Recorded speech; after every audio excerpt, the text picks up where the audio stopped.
আসসালামু আলাইকুম, সবাইকে শুভ সকাল।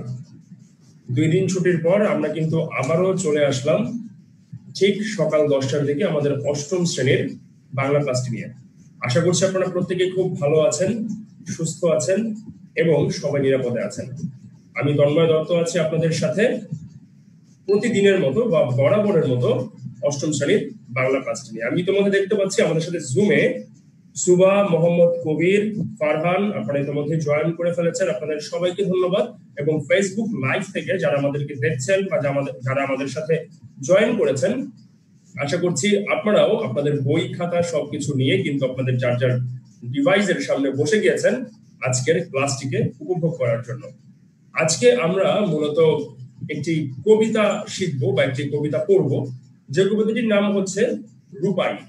আমরা অনেকেই হয়তোবা এই রূপাই কবিতার নাম শুনেছি। আমরা যখন 6-7-এ পড়েছি তখনও হয়তোবা রূপাইয়ের নাম শুনেছি, ঠিক আছে। এবং অনেকেই হয়তোবা আমাদের বলেছে আমরা 8-এ গেলে রূপাই নামক একটি কবিতা পড়বো। আচ্ছা, যে কবিতাটির যিনি লিখেছেন তিনি হচ্ছেন আমাদের সকলের খুবই পরিচিত এবং বিশেষভাবে আমার খুবই প্রিয় একজন ব্যক্তিত্ব, যিনি হচ্ছেন পল্লী কবি জসিমউদ্দিন। আজকে আমরা এই পল্লী কবি জসিমউদ্দিনের রূপাই কবিতাটি পড়বো। রূপাই কবিতাটি পড়ার আগে আমি একটু আপনাদেরকে বলে নিতে চাই, সেটা হচ্ছে আমরা সবাই জানি পল্লী কবি মানে কি, গ্রাম বাংলার কবি, প্রকৃতির কবি। এবং এই পল্লী কবির কবিতাগুলোতে বা পল্লী কবির বিভিন্ন রচনায় কিন্তু এই গ্রাম বাংলার যে প্রকৃতিগুলো আছে, ঠিক আছে, এই জিনিসগুলোই কিন্তু সুন্দরভাবে করে তিনি ফুটিয়ে তুলেছেন।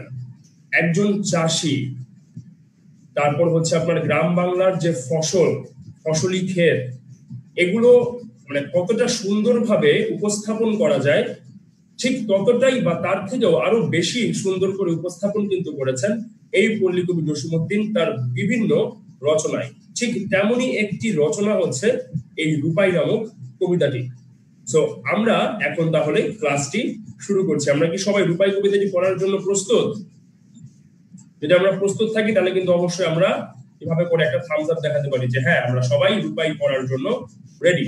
তবে রূপাই পড়তে গেলে আমাদের একদম প্রথমে যে বিষয়টা সম্পর্কে জানতে হবে সেটা হচ্ছে পল্লী কবি জসিমউদ্দিন সম্পর্কে আমাদের জানতে হবে।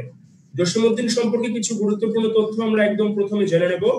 তারপর আমরা জানবো আমাদের এই রূপাই কবিতার প্রথম অংশ বা প্রথম প্যারাটিতে আসলে কবি কি বুঝিয়েছেন বা কি বোঝাতে চেয়েছেন সে বিষয়ে আমরা জানবো। আশা করছি আমরা প্রত্যেকেই স্লাইডটা দেখতে পাচ্ছি এবং এই স্লাইডের মধ্যে যে জিনিসগুলো আমরা আজকে আলোচনা করব, যে বিষয়গুলো নিয়ে, সেগুলো হচ্ছে একটা কবি পরিচিতি, এরপর হচ্ছে রূপাই কবিতাটি আবৃত্তি বিশ্লেষণ, যার প্রথম পর্ব। আমরা ছোট ছোট করে পড়ি প্রত্যেকটা বিষয়, তাই না? কারণ এত একটা বড় জিনিস যদি একবারে আমরা মাথার মধ্যে ঢুকাতে যাই তাহলে দেখা যাবে কি মাথায় ঢুকতে গিয়ে সেটা উল্টো মাথা থেকে বের হয়ে যাবে, ঠিক আছে। কাজেই ছোট ছোট করে জিনিসগুলো যদি আমরা ভাগ করে পড়ি তাহলে আমাদের পড়তেও সুবিধা হবে, আমাদের জিনিসগুলো খুব সহজে মনেও থাকবে। তাহলে চলুন আমরা এবার পল্লী কবি জসিমউদ্দিন সম্পর্কে কিছু গুরুত্বপূর্ণ তথ্য জেনে নেই। আচ্ছা, জসিমউদ্দিনকে আমরা কখনো কি এর আগে কোনো পাঠ্যপুস্তকে দেখেছি? যদি দেখে থাকি তাহলে আমরা একটু হাত তুলবো যারা আমার সাথে জুমে কানেক্টেড আছেন। সুবা পল্লী কবিকে দেখেছেন? আচ্ছা, আর কেউ আমরা পল্লী কবিকে দেখিনি এর আগে বিভিন্ন পাঠ্যপুস্তকে? যাই হোক, আপনাদের পাঠ্যপুস্তকেও পল্লী কবির কোনো ছবি নেই, ঠিক আছে। আমি এই ছবিটা অন্য একটা জায়গা থেকে নিয়ে এসেছি আপনাদের বোঝার সুবিধার্থে, যাতে করে আপনারা পল্লী কবিকে চিনতে পারেন। আচ্ছা, আমরা একটু দেখি উনার জন্ম সালটা কত। দেখুন, উনি কিন্তু 1903 খ্রিস্টাব্দে জন্মগ্রহণ করেছেন। কোথায় জন্মগ্রহণ করেছেন? ফরিদপুর জেলার তাম্বুলখানা গ্রামে। আমাদের এই বিষয়গুলো কিন্তু অবজেক্টিভের জন্য খুব ইম্পর্টেন্ট। আমরা সবাই জানি আমাদের 30 নম্বরের অবজেক্টিভ কিন্তু পরীক্ষায় থাকে এবং এই অবজেক্টিভের জন্য বা নৈর্ব্যক্তিকের জন্য আমাদের কিন্তু এই জিনিসগুলো খুব ইম্পর্টেন্ট, যে জসিমউদ্দিন জন্মগ্রহণ করেছেন কোথায়? ফরিদপুর জেলার তাম্বুলখানা গ্রামে। এরপর দেখুন ওনার পড়াশোনা ও চাকরি। আচ্ছা, জসিমউদ্দিন কিন্তু খুব শিক্ষিত একজন কবি, ঠিক আছে। ওনার কিন্তু প্রাতিষ্ঠানিক শিক্ষা আছে, প্রাতিষ্ঠানিক জ্ঞান আছে, ঠিক আছে। সাহিত্যের প্রতি খুব গভীর নলেজ কিন্তু বা গভীর জ্ঞান কিন্তু এই জসিমউদ্দিনের রয়েছে। দেখুন লাইনগুলো খেয়াল করলে বুঝবেন, 1931 খ্রিস্টাব্দে তিনি কলকাতা বিশ্ববিদ্যালয় থেকে বাংলা ভাষা ও সাহিত্যে MA পাশ করেন। তার মানে তিনি মাস্টার ডিগ্রি অর্জন করেছিলেন বাংলা ভাষা ও সাহিত্যে।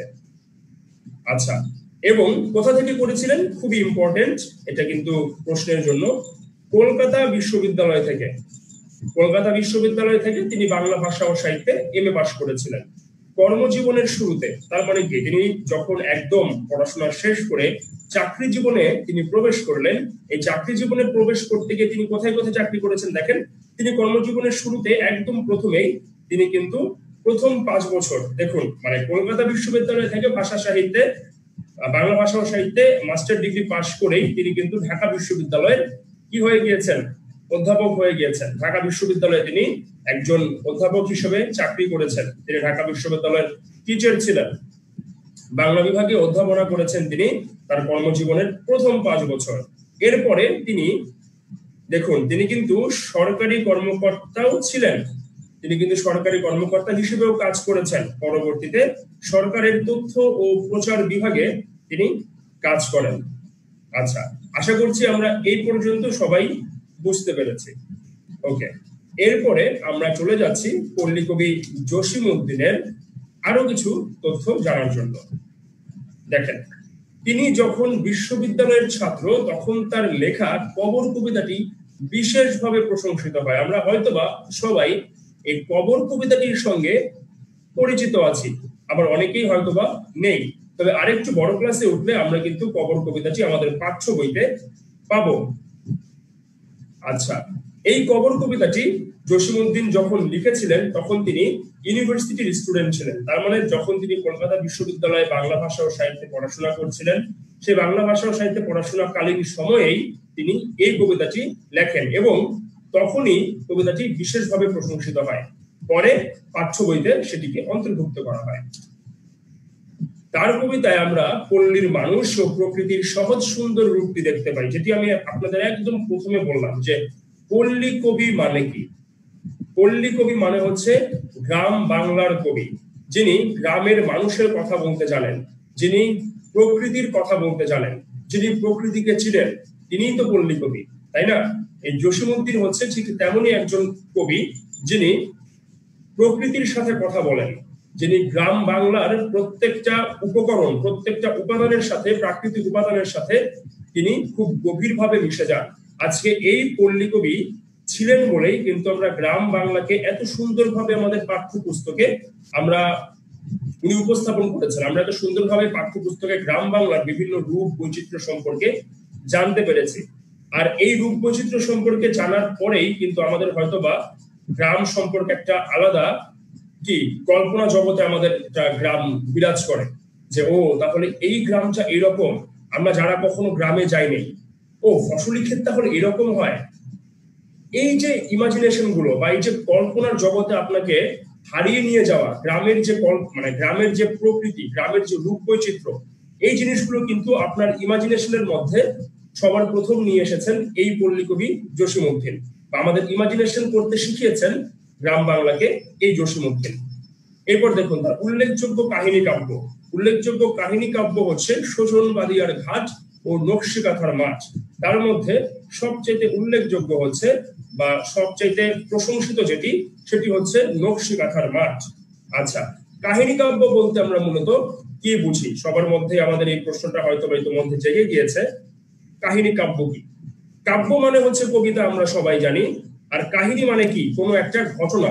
যখন একটা কবিতার মাধ্যমে কোনো একটা ঘটনাকে সুন্দরভাবে কি করা হয় বলেন তো, সুন্দরভাবে বিবৃতি দেওয়া হয় কোনো একটা ঘটনার, বা সুন্দরভাবে সেই ঘটনাটাকে আপনার বর্ণনা করা হয় কাব্যের মাধ্যমে, কবিতার মাধ্যমে, তখন সেটা হয়ে যায় কাহিনী কাব্য। তেমনি ভাবে শোষণবাদীর ঘাট এবং নকশিকাঁথার মাঠ, এই দুইটা কাহিনী কাব্য। কাহিনী কাব্যে হচ্ছে কবিতার মাধ্যমে কোন একটা ঘটনাকে বর্ণনা করা হয়েছে, গ্রাম বাংলার ঘটনাগুলোকে বর্ণনা করা হয়েছে কাব্যের মাধ্যমে, তাই এ দুটো হচ্ছে কাহিনী কাব্য। এরপরে রয়েছে উল্লেখযোগ্য কাব্যগ্রন্থ। তার উল্লেখযোগ্য কাব্যগ্রন্থ হচ্ছে খুবই গুরুত্বপূর্ণ, এগুলো আপনাদের অবজেক্টিভের জন্য, এবং এগুলো খুবই প্রশংসিত কাব্যগ্রন্থ। তার একটি হচ্ছে রাখালি, একটি হচ্ছে বালুচর, আরেকটি হচ্ছে মাটির কান্না। তার মধ্যে সবচেয়ে প্রশংসিত যেই কাব্যগ্রন্থটি, সেটা হচ্ছে এই মাটির কান্না। আপনাদের অবজেক্টিভের জন্য মাটির কান্নাটা খুবই ইম্পর্টেন্ট। ওকে, আমরা সবাই একটু বইয়ের মধ্যে যদি দাগিয়ে নেই তাহলে আমরা জিনিসগুলো আমাদের পড়তে আরো অনেক বেশি সুবিধা হবে। আমি কিন্তু একেবারে আপনাদের পরীক্ষার জন্য কোনগুলো ইম্পর্টেন্ট সেগুলো শুদ্ধ কিন্তু আপনাদের একদম আমি মার্ক করে দিচ্ছি। সো আপনারা সবাই একটু বইয়ের মধ্যে দাগিয়ে নেবেন। আশা করছি আমরা এ পর্যন্ত সবাই বুঝতে পেরেছি। যদি বুঝে থাকি আমরা অবশ্যই কিন্তু একটা থামস আপ দিয়ে দেখাতে পারি। ওকে, এরপরে আমরা চলে যাচ্ছি জসীমউদ্দিনের আরো কিছু তথ্য আছে, সেই তথ্যগুলোকে জানার জন্য। উল্লেখযোগ্য নাটক, জসীমউদ্দিনের উল্লেখযোগ্য নাটক কিন্তু একটাই, বেদের মেয়ে। ঠিক আছে, এখানে কিন্তু আবার আপনারা ওই বেদের মেয়ে জ্যোৎস্না লাগাই দিয়েন না, তাহলে কিন্তু আবার সবকিছু ওলট পালট হয়ে যাবে। ঠিক আছে, শুধুমাত্র বেদের মেয়ে। হ্যাঁ, শুধুমাত্র বেদের মেয়ে হচ্ছে ওনার খুব বিখ্যাত একটি নাটক। এরপর হচ্ছে উল্লেখযোগ্য উপন্যাস, যদিও আমার পড়ার খুব ইচ্ছে এই উপন্যাসটি, বোবা কাহিনী। আমি সময় পেলেই সেটি পড়বো, আমার টার্গেটে আছে। ঠিক আছে, আপনারা যারা এখনো বোবা কাহিনী পড়েননি আমি আপনাদেরকে রিকোয়েস্ট করবো এই বোবা কাহিনীটা সবাই পড়ে ফেলবেন। ঠিক আছে, এই বোবা কাহিনী হচ্ছে ওনার খুবই উল্লেখযোগ্য একটি উপন্যাস এবং আপনাদের পরীক্ষার জন্য খুব ইম্পর্টেন্ট যে বোবা কাহিনী মূলত জসীমউদ্দিনের কোন জাতীয় রচনা। এরপর দেখুন গানের সংকলন। আচ্ছা, উনার একটি গানের সংকলন আছে। সংকলন বলতে আমরা সবাই বুঝি যে ছোট ছোট জিনিস বা অনেকগুলো জিনিস যখন একটা কোনো কিছুর মধ্যে যখন একসাথে গাঁথা হয় তখন সেটাকে বলা হয়ে থাকে সংকলন। তেমনি ভাবে উনার একটি গানের সংকলন আছে, যে গানের সংকলনটির নাম হচ্ছে রঙিলা নায়ের মাঝি। এই রঙিলা নায়ের মাঝি এই সংকলনটার মধ্যে উনার অনেকগুলো গান একসাথে গাথা আছে এবং যে প্রত্যেকটা গানই হচ্ছে গ্রাম বাংলাকে নিয়ে, বা যে প্রত্যেকটা গানই আমাদের গ্রাম বাংলাকে রিপ্রেজেন্ট করে। আচ্ছা, এরপরে আমরা দেখি উল্লেখযোগ্য শিশুতোষ গ্রন্থ। আচ্ছা, শিশুতোষ গ্রন্থ জিনিসটা কি? যে শিশুদের জন্য উনি আসলে যা লিখেছেন সেটাই মূলত শিশুতোষ গ্রন্থ। দেখুন শিশুতোষ গ্রন্থের মধ্যে উল্লেখযোগ্য কি কি? হাসু, এক পয়সার বাঁশি এবং ডালিম কুমার। তার মধ্যে সবচেয়ে গুরুত্বপূর্ণ বা যেটি পরীক্ষার জন্য ইম্পর্টেন্ট বা প্রায় এসে থাকে সেটি হচ্ছে হাসু। ঠিক আছে, আমরা একটু বইয়ের মধ্যে সবাই দাগিয়ে নেব বা আন্ডারলাইন করে নেব। হাসু হচ্ছে সবচেয়ে ইম্পর্টেন্ট বা এই তিনটার মধ্যে। আশা করছি আমরা সবাই বুঝতে পেরেছি। যদি বুঝে থাকি অবশ্যই থামস আপ দিয়ে জানাবো। এরপরে আমরা চলে যাচ্ছি পরবর্তী অংশে। এখনো শেষ হয়নি। দেখুন জসীমউদ্দিন সম্পর্কে জানার অনেক কিছু বাকি আছে। বিশ্বভারতী বিশ্ববিদ্যালয় থেকে তিনি সম্মানসূচক ডিলিট ডিগ্রি এবং বাংলাদেশের সরকারের 21শে পদক পেয়েছেন। খুবই ইম্পর্টেন্ট একটা প্যারা। আমরা সবাই এটাকে একটু প্রত্যেকটা লাইন পেন্সিল দিয়ে আন্ডারলাইন করে রাখবো যে তিনি কোন বিশ্ববিদ্যালয় থেকে সম্মানসূচক ডিলিট উপাধি পান? বিশ্বভারতী বিশ্ববিদ্যালয় থেকে। এবং তিনি 21শে পদক পেয়েছিলেন কোথা থেকে? অবশ্যই বাংলাদেশ থেকে তিনি 21শে পদক পেয়েছিলেন, বাংলাদেশ সরকারের কাছ থেকে।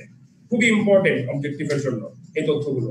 এবং ওনার মৃত্যু হচ্ছে 1976 সালে ঢাকায়। তিনি 1976 সালে ঢাকায় মৃত্যুবরণ করেছেন। আশা করছি জসীমউদ্দিন সম্পর্কে আমরা যতটা সংক্ষেপে জানা উচিত আমাদের বা যতটা সংক্ষেপে জানা যায় আমরা কিন্তু ততটা সংক্ষেপে হয়তোবা জানতে পেরেছি। এবং খুব একটা সংক্ষেপে বলা যাবে না, জসীমউদ্দিনের প্রায় অনেক কিছু আমরা জেনে ফেলেছি, তাই না? কাজে এটাকে অত একটা সংক্ষেপেও বলা যায় না।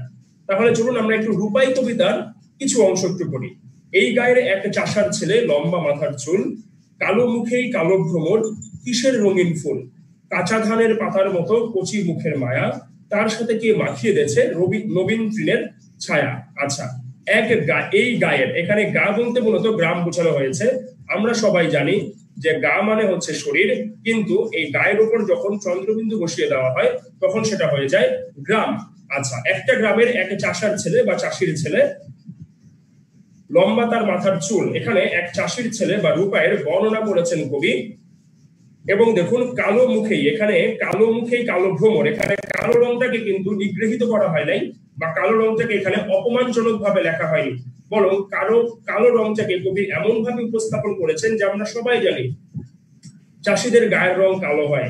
রোদ্রে পুড়ে চাষিদের গায়ের রং কি হয়ে যায়? রোদ্রে পুড়ে তাদেরকে ফসল ফলাতে হয়, এজন্য তাদের গায়ের রং কালো হয়ে যায়। এই কালো রঙেই কিন্তু বিভিন্ন কাহিনী কাব্য তারা রচনা করে থাকেন। আজকে চাষিদের গায়ের রং কালো হতে পারে, কিন্তু এই চাষিরা যে এই গায়ের রং দিয়েই সোনা ঝরা ফসল তারা ফলাচ্ছেন আমাদের পুরো দেশের জন্য, এতে করে কিন্তু লাভবান কারা হচ্ছে? আমরাই হচ্ছি। কাজেই এই চাষিদের গায়ের রংটাকে কবি এখানে রঙিন ফুলের সাথে তুলনা করেছেন। কাঁচা ধানের পাতার মতো কচি মুখের মায়া। এখানে দেখুন, কাঁচা ধান বলতে আমরা সবাই চিনি, যারা আমরা গ্রামে থাকি বা গ্রামে গিয়েছি আমরা কাঁচা ধানের পাতা সবাই দেখেছি। এই কাঁচা ধানের পাতার সাথে কিন্তু এই যে মুখ, চাষিদের যে কচি মুখের যে একটা মায়া, সবসময় যে একটা মিষ্টি হাসি তাদের মধ্যে লেগে থাকে, এই জিনিসটাকে কিন্তু কবি কত সুন্দরভাবে কাঁচা ধানের পাতার সাথে তুলনা করে বুঝিয়েছেন। তার সাথে কি মাখিয়ে দিয়েছে নবীন তৃণের ছায়া।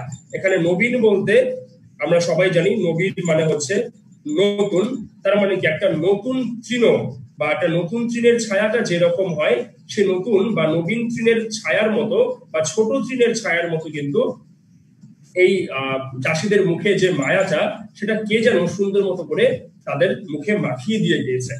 এই জিনিসটা কবি খুব সুন্দরভাবে বুঝাচ্ছেন এই লাইনগুলোর মাধ্যমে। এরপরে আমরা কি দেখি চলুন। জালিলাওয়ের ডগার মতো বাহু দুখান সরু।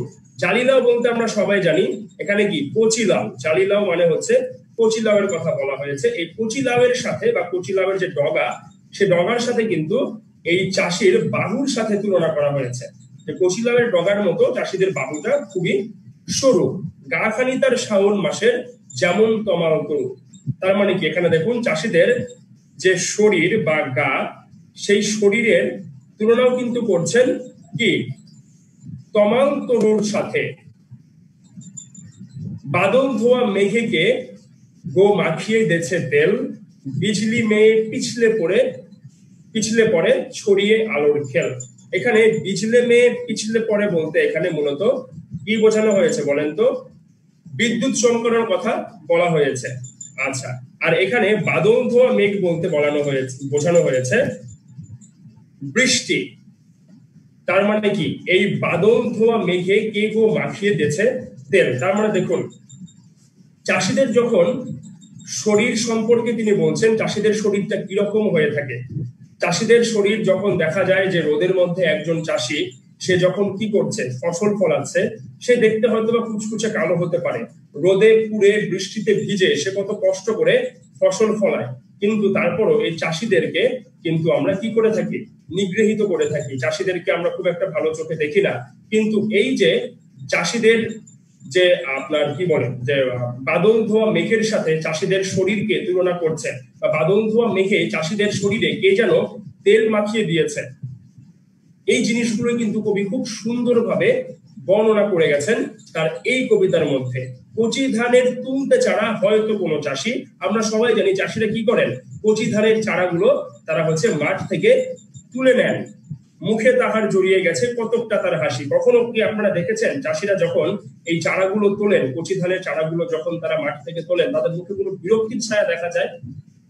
কোনো বিরক্তি কিন্তু চাষিদের মধ্যে আমরা দেখি না। এই যে রোদে পুড়ে বৃষ্টিতে ভিজে এই যে আমি চারাগুলো তুলছি ধানের চারাগুলো মাঠ থেকে, আমার তো বিরক্ত হওয়ার কথা বা বিরক্তি ভাব মুখের মধ্যে প্রকাশ করার কথা, কিন্তু চাষিদের মুখে সর্বদা এমন একটা হাসি লেগে থাকে যেন সে হাসিটা দেখেই গ্রাম বাংলার প্রকৃতি বা গ্রাম বাংলার প্রত্যেকটা প্রাকৃতিক উপাদান যেন কি হয়ে যায় বলেন তো, শান্ত হয়ে যায় চাষিদের এই হাসিটা দেখেই।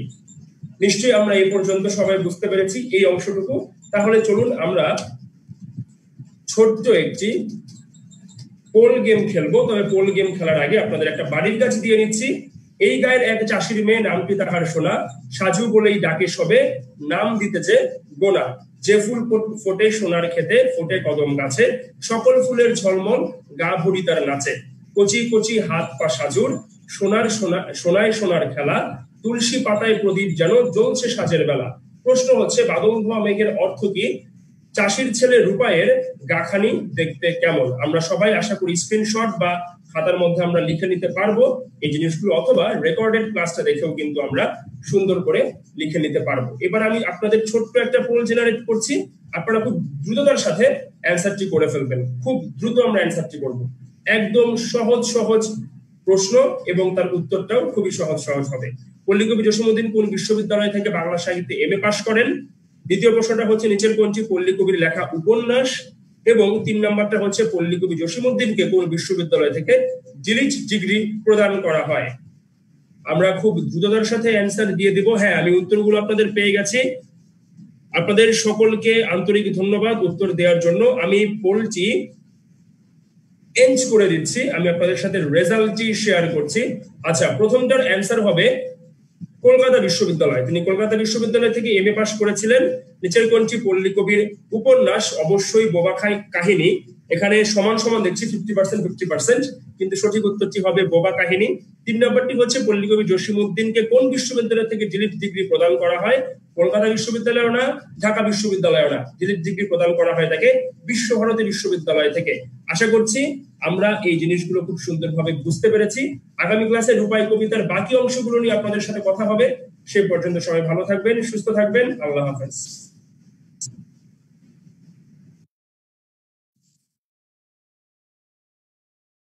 আসসালামু আলাইকুম সবাই, কেমন আছি? আমরা সবাই ভালো আছি। ওকে, অনেকে বলছে ভালো নাই, অনেকে বলছে ভালো আছি। আমরা জানি ভালো মন্দ মিলিয়ে জীবন আমাদের। কেউ হয়তো শারীরিক ভাবে আমরা একটু অসুস্থ, কেউ হয়তো মানসিক ভাবে একটু অসুস্থ। কেন মানসিক ভাবে অসুস্থ? কতদিন ধরে আমরা লকডাউনের মধ্যে ঘরে বসেছি, তাই না? কোথাও যেতে পারছি না। চাচা, মামা, খালা, নানু সুবা মাথা নাড়াচ্ছে, ও কোথাও যেতে পারছে না। সবারই কিন্তু আসলে কি, আমাদের সবারই একই অবস্থা। তার মধ্যে আমরা যদি এখন একটু পড়াশোনা করি, তার মানে এখন খারাপ লাগে না, তাই না? একটু পড়াশোনা যদি এর মধ্যে ফাঁকে ফাঁকে একটু করে মজাই লাগছে। তার মধ্যে নতুন টেকনোলজিটাকে আমরা যেভাবে একসেপ্ট করেছি, সেটা তো আরো মজার বিষয় যে একই প্ল্যাটফর্মে থেকে টিচার পড়াচ্ছে, আমরা বাংলাদেশের বিভিন্ন জায়গা থেকে সবাই জয়েন করে ক্লাস করছি। ওকে, আচ্ছা, তাহলে আমরা কি পড়েছিলাম গত ক্লাসে, মনে আছে কি? সবার সামনে বই খোলা আছে? যাদের সামনে এখনো বই খোলা নেই, আমি বলবো আপনারা সবাই আপনাদের বইটা খুলে রাখবেন, খাতাটা রেডি রাখবেন। আর ইতিমধ্যে যারা আমার সাথে লাইভে জয়েন করেছেন, তারাও আমার সাথে লাইক, কমেন্ট আর শেয়ারের মাধ্যমে সাথে থাকবেন। ওকে, তাহলে আর কথা না বাড়িয়ে আমি স্লাইড শেয়ার করে দিচ্ছি। যদি দেখা যায় আমাকে অবশ্যই থামস আপ দেখাবেন। ওকে, স্লাইডটা কি দেখা যাচ্ছে? গ্রেট। আচ্ছা, আমরা কথা বলছিলাম কি নিয়ে? আমরা কথা বলছিলাম রাসায়নিক বিক্রিয়া নিয়ে। ওকে, আমরা জেনেছি বিক্রিয়ক পদার্থ কাকে বলে। রাসায়নিক বিক্রিয়া সংগঠনের পূর্ববর্তী অবস্থা, মানে কোনো একটি পদার্থ যদি আমরা জিঙ্ক দিয়ে বিক্রিয়া করি বা অক্সিজেন দিয়ে বিক্রিয়া করি, সেটা সংগঠনের পূর্ববর্তী যে অবস্থান থাকবে, পরবর্তীতে কি থাকবে? ওর অবস্থানের পরিবর্তন হয়ে যাবে। তাহলে কোন পদার্থ বিক্রিয়ার সংগঠনের পূর্ববর্তী অবস্থাকে বলা হচ্ছে বিক্রিয়ক পদার্থ। আর বিক্রিয়াজাত পদার্থ কি? বিক্রিয়াজাত পদার্থ হচ্ছে রাসায়নিক বিক্রিয়া সংগঠনের শেষ বা পরবর্তী অবস্থা। যেমন হাইড্রোজেন বা অক্সিজেন কি ছিল? বিক্রিয়া করার আগে তারা কি ছিল? তারা ছিল বিক্রিয়ক। কিন্তু বিক্রিয়া ঘটার পরে কি হয়েছে? তাদের অবস্থান পরিবর্তন হয়ে গেছে। তাদের অবস্থান পরিবর্তিত হয়ে কি হয়েছে? পানি সৃষ্টি করেছে। এই পানি হচ্ছে আমাদের বিক্রিয়াজাত পদার্থ। তাহলে এখন আমাকে বলেন, আপনারা বিক্রিয়ক আর বিক্রিয়াজাত পদার্থের মধ্যে যে পার্থক্যটা, সেটা বুঝতে পেরেছেন? ওকে, যদি সেটা বোঝা গিয়ে থাকে আমরা তাহলে চলে যাচ্ছি রাসায়নিক সমীকরণে। আচ্ছা, রাসায়নিক সমীকরণ বলতে আমরা কি বুঝি? কোন রাসায়নিক বিক্রিয়ায় অংশগ্রহণকারী বিক্রিয়ক দ্রব্য ও উৎপন্ন দ্রব্যের প্রতীক, সংকেত ও কতগুলি চিহ্নের সাহায্যে সংক্ষেপে প্রকাশ করাকে কি বলা হয়ে থাকে? রাসায়নিক সমীকরণ বলা হয়ে থাকে। আচ্ছা, আমরা গত ক্লাসে রাসায়নিক সমীকরণ নিয়ে আলোচনা করেছিলাম আর বলেছিলাম এই সপ্তাহে আমরা কি করব? রাসায়নিক সমীকরণ কিভাবে লিখতে হয়, রাসায়নিক সমীকরণ লেখার নিয়মগুলো নিয়ে বিস্তারিত আলোচনা করব। So are you ready for that? Great. আচ্ছা, রাসায়নিক সমীকরণ লেখার কিন্তু কিছু নিয়ম আছে, সেই নিয়মগুলো কিন্তু আমাদের মেনে চলতে হবে। যদি আমরা সেই নিয়মের বহির্ভূত কাজ করি তাহলে কি হবে? সেটি রাসায়নিক সমীকরণ বলে কিন্তু গণ্য করা যাবে না। ওকে, তাহলে প্রথম নিয়মটা কি? রাসায়নিক সমীকরণে বিক্রিয়ক পদার্থ বা পদার্থগুলোর স্ব প্রতীক বা সংকেত কি হচ্ছে? সমীকরণটি তীর চিহ্নের বাম দিকে লিখতে হয়। বিক্রিয়াজাত পদার্থ বা পদার্থগুলো স্ব প্রতীক বা সংকেত সমীকরণের তীর চিহ্নের ডান দিকে লিখতে হয়। যেমন আমরা যদি আগেরটার দিকে খেয়াল করি, ওকে, এখানে কি হয়েছে? এখানে দেখো, এখানে কিন্তু জিঙ্কের সাথে কিন্তু কোনো প্রতীক নেই। অপরদিকে সালফিউরিক অ্যাসিডের সাথে কি আছে? প্রতীক আছে। যেমন হাইড্রোজেনের সাথে আছে 2 আর সালফারের সাথে আছে 4।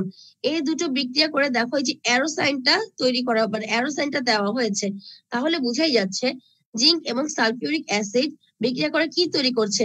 জিঙ্ক সালফেট এবং হাইড্রোজেন। এখন কি তৈরি করছে সেই বিক্রিয়াজাত পদার্থকে নির্দেশ করার জন্য আমরা কি ব্যবহার করব?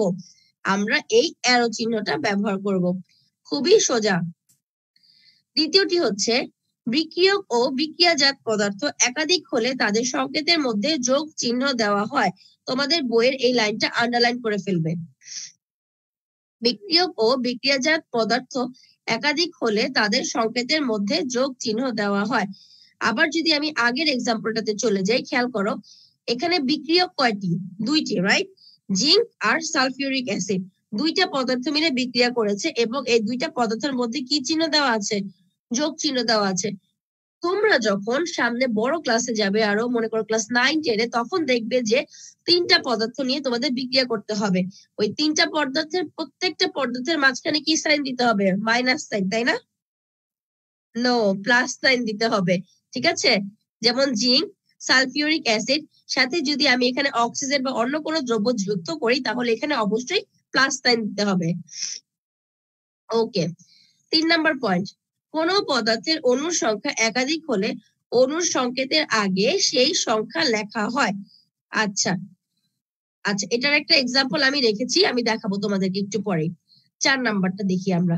বিক্রিয়ক ও বিক্রিয়াজাত পদার্থগুলোর মধ্যে তীর চিহ্নের পরিবর্তে সমান চিহ্ন বসানো যায়, তবে এক্ষেত্রে উভয় পক্ষের পরমাণুর সমতাকরণ প্রয়োজন। এখন সমতাকরণ জিনিসটা কি? সমতাকরণ জিনিসটা কি জানতে হলে সেটার জন্য আমাদের একটা পরীক্ষা করতে হবে, যেটা নিয়ে আমরা একটু পরেই আলোচনা করব।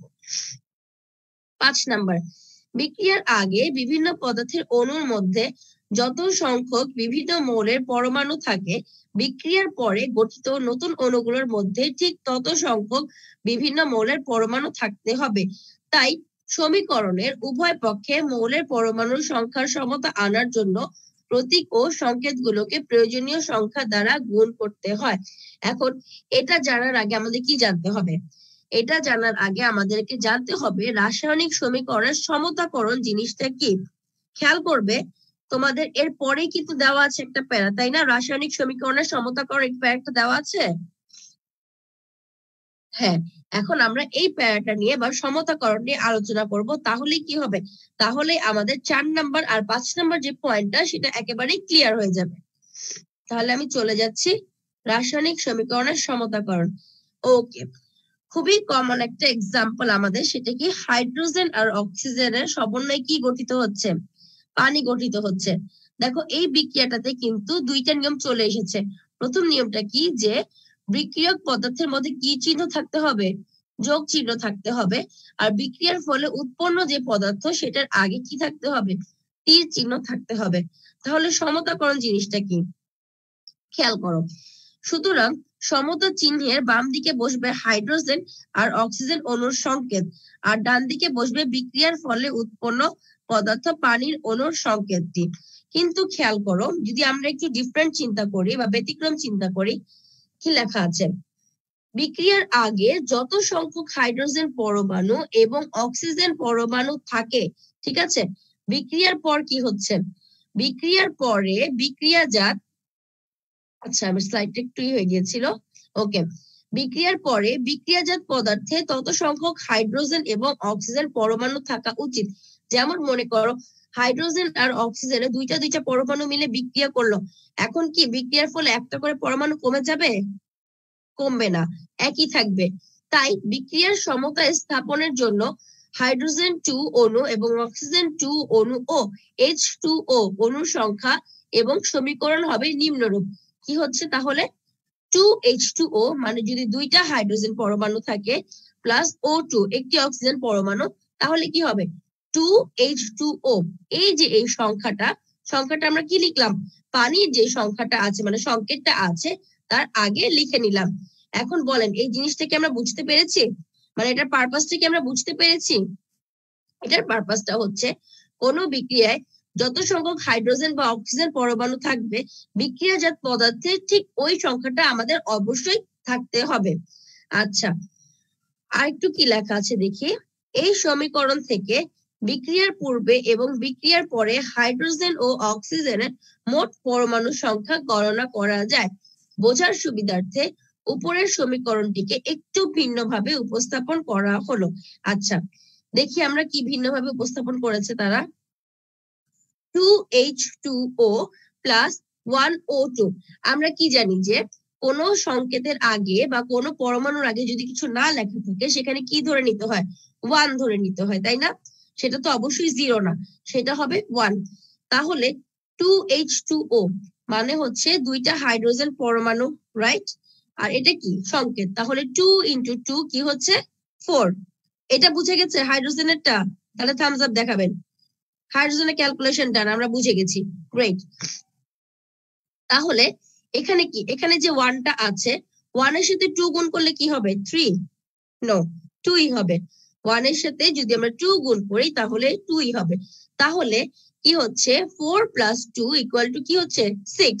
আবার 2 into 3 ও কি হচ্ছে 6। এখন চলে আসো 2 into 3 কেন হলো, এখানে কি এই 2টা কিসের, দুইটা হাইড্রোজেন পরমাণু আছে তার জন্য এই 2টা, রাইট? আর H2O কি, H2 হচ্ছে পানির সংকেত।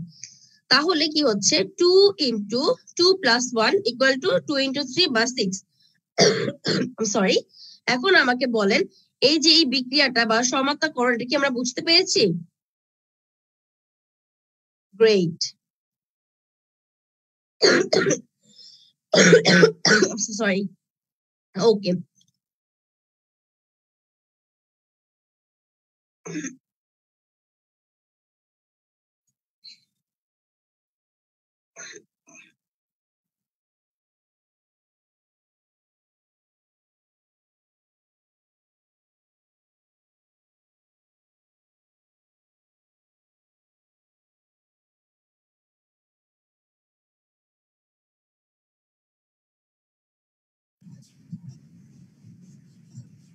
আমরা সবাই একটু ধৈর্য ধরে বসি, আমাদের মিস হয়তোবা অল্প কিছু সময়ের মধ্যেই আবার ব্যাক করবেন।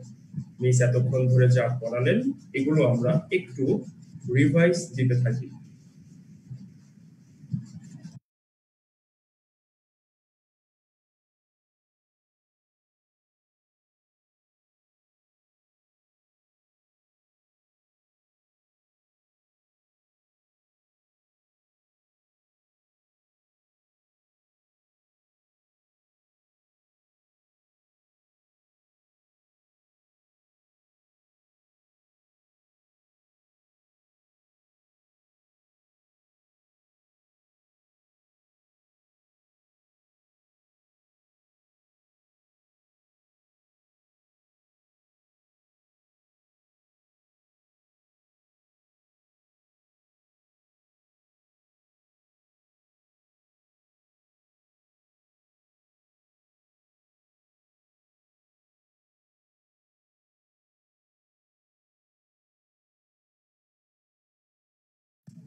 আমাদের নিশ্চয়ই সুভা একটি প্রশ্ন করেছেন, সমতা চিহ্ন কি সমান চিহ্ন কিনা। হ্যাঁ সুভা, সমতা চিহ্ন হচ্ছে যেটাকে আমরা ইকুয়াল বলি, সমতা মানেই হচ্ছে সমান বা ইকুয়াল, যেটা সেটা হচ্ছে সমতা।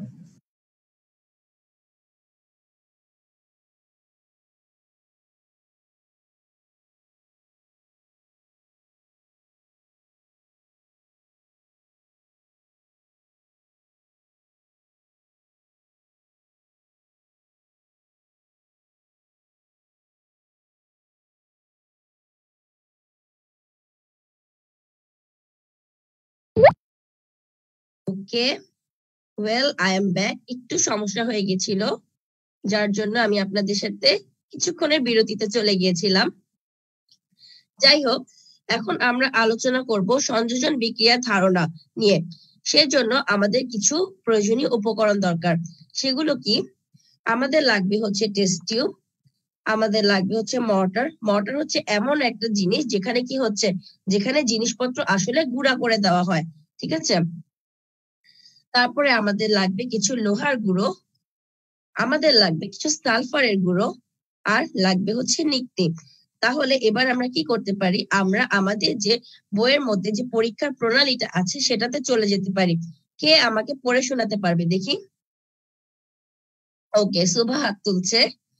ওকে, আমি চলে যাচ্ছি সুবার কাছে। সুভা, তুমি আমাকে এই পুরো প্রণালীটা একটু পড়ে শোনাবে। মিস, আমি কি পদ্ধতিটা পড়ে শোনাবো? হ্যাঁ হ্যাঁ, পদ্ধতিটা পড়ে শোনাবে। টেস্ট টিউবটি ভালো করে ধুয়ে শুকিয়ে নাও। 7 গ্রাম লোহার গুঁড়া ও 4 গ্রাম সালফার সমানুপাতিক হারে ভিন্ন পরিমাণও নেওয়া যায়। নিকটি দিয়ে মেপে মর্টারে নাও, খুব ভালোভাবে পিষে নাও এবং তারপর শুকনা টেস্ট টিউবে ঢেলে দাও। এবার স্পিরিট ল্যাম্প বা বার্নার দিয়ে টেস্ট টিউবের তলায় তাপ দিতে থাকো। তাপ দেওয়ার সময় খেয়াল রাখো যেন আগুনের শিখা ছোট হয়। তাপ দিতে দিতে টেস্ট টিউবের মিশ্রণটি যখন রক্তিম আভার মতো হয় তখন তাপ দেওয়া বন্ধ করো। টেস্ট টিউবটি মর্টারের উপর ধরে রাখো যেন এটি ভেঙে গেলেও টেস্ট টিউবের ভেতর বস্তু নষ্ট না হয়ে যায়। অতঃপর টেস্ট টিউবটি ঠান্ডা করো এবং ভেঙে ভেতরে বস্তুটিকে আলাদা করো। ওকে, আচ্ছা, ধন্যবাদ সুভা তোমাকে আমাদেরকে এটা পড়ে শোনানোর জন্য। তাহলে দেখা যাচ্ছে কি, যদি আমরা কি করতে পারি, যদি আমরা এই পরীক্ষাটা করতে পারি তাহলে আমাদের কি প্রমাণিত হবে? আমাদের সংযোজন যে বিক্রিয়া সেটা সম্পর্কে ধারণা প্রমাণিত হবে। যেহেতু কি করছি, আমরা এখন যার যার বাসায় বসে আছি, আমাদের সবার কাছে কি নেই, এই যে প্রয়োজনীয় উপকরণগুলো সবগুলো কিন্তু সাথে নেই। যদি থাকতো তাহলে আমি অবশ্যই তোমাদের পরীক্ষা করে দেখাতাম। তাহলে চলো আমরা দেখি পরীক্ষা থেকে আমরা আসলে কি পেলাম। ওকে, টেস্ট টিউব থেকে আমরা যে বস্তুটা পেলাম তা কি গাঢ় ধূসর বর্ণের হয়ে যাবে। এতে আমরা কি করতে পারি, এতে কিন্তু আমরা আর হলুদ রঙের যে সালফার সেটা দেখতে পারবো না। কারণ কি? কারণ এখানে আয়রন ও সালফার একে অপরের সাথে মিলে কি করেছে, নতুন একটি পদার্থ তৈরি করেছে যার নাম কি, ফেরাস সালফাইড। তাহলে আমরা দেখি আয়রন প্লাস সালফার এই দুইটার মিলিত হয়ে কি তৈরি করছে, ফেরাস সালফাইড, যার সংকেত কি, যার সংকেত হচ্ছে FeS। অপরদিকে এই ধরনের রাসায়নিক পরিবর্তন যেখানে একের অধিক পদার্থ একত্রিত হয়ে ভিন্ন ধর্মী নতুন একটি রাসায়নিক পদার্থ তৈরি করে তাকে কি বলে, সংযোজন বিক্রিয়া বলে। আমরা এই লাইনটা আন্ডারলাইন করে নিব। ঠিক একই রকম একটি উদাহরণ দেওয়া আছে জিঙ্ক ও সালফারের ক্ষেত্রে। জিঙ্ক আর সালফার কি করছে, জিঙ্ক আর সালফার একত্রিত হয়ে জিঙ্ক সালফাইড তৈরি করছে। আমরা কি বিক্রিয়াটি বুঝতে পেরেছি? পরীক্ষাটা যেহেতু আমি করতে পারছি না, আমরা কি করব, আমরা চেষ্টা করব যদি আমরা এই ম্যাটেরিয়াল গুলা কালেক্ট করতে পারি অবশ্যই তোমাদেরকে আবার একটি পরীক্ষার মাধ্যমে দেখানোর। তাহলে চলো, যদি আমরা বুঝে গিয়ে থাকি আমাকে তাহলে কয়েকটা প্রশ্নের উত্তর দিয়ে দাও সুন্দর করে। Sir, be ready for the poll? Great. এখানে দুইটা প্রশ্ন দেওয়া আছে, আশা করি সবাই দুইটা প্রশ্নের উত্তর দিব। প্রথম প্রশ্নটি, বিক্রিয়ক পদার্থ একাধিক হলে তাদের সংকেতের মধ্যে কোন চিহ্ন ব্যবহার করা হয়, প্লাস না মাইনাস? আর আয়রন ও সালফার মিলিত হয়ে কি উৎপন্ন হয়, আয়রন ডাই অক্সাইড না ফেরাস সালফাইড? যদি তোমরা উত্তরটা দিয়ে থাকো, ওকে, দেখছি অনেকে উত্তরটা দিয়ে দিয়েছে। গ্রেট। ওকে, আমি পোলটা এন্ড করে দিচ্ছি যেহেতু সবার উত্তর দেওয়া শেষ। হ্যাঁ, তোমরা সবাই ঠিক উত্তর দিয়েছো। প্রথমটার উত্তর হচ্ছে আমাদের প্লাস সাইড, আর দ্বিতীয়টি হচ্ছে আয়রন ও সালফার মিলিত হয়ে কি উৎপন্ন হয়, উত্তর হচ্ছে ফেরাস সালফাইড। গ্রেট। আচ্ছা, তাহলে আজকে একটু ছোট্ট বাড়ি কাজ দেওয়ার মাধ্যমে তোমাদের ক্লাসটা আমি এখানেই শেষ করে দিতে চাচ্ছি। হোমওয়ার্কটা হচ্ছে সংযোজন বিক্রিয়া কাকে বলে এবং একটি পরীক্ষার মাধ্যমে সংযোজন বিক্রিয়া সম্পর্কে ধারণা দাও। ওকে, সবাইকে আমরা হোমওয়ার্কটা তুলে নিয়েছি। ওকে, যারা অনেকে দেখছি স্ক্রিনশট নিয়ে নিচ্ছে, ঠিক আছে, তোমরা সেটাও করতে পারো। তাহলে আজকে আমি কাশফি আহমেদ হোমওয়ার্কটা দেওয়ার মাধ্যমে বিদায় নিচ্ছি। আশা করি সবাই ভালো থাকবো, সুস্থ থাকবো, নিরাপদে থাকবো। আল্লাহ হাফেজ সবাইকে।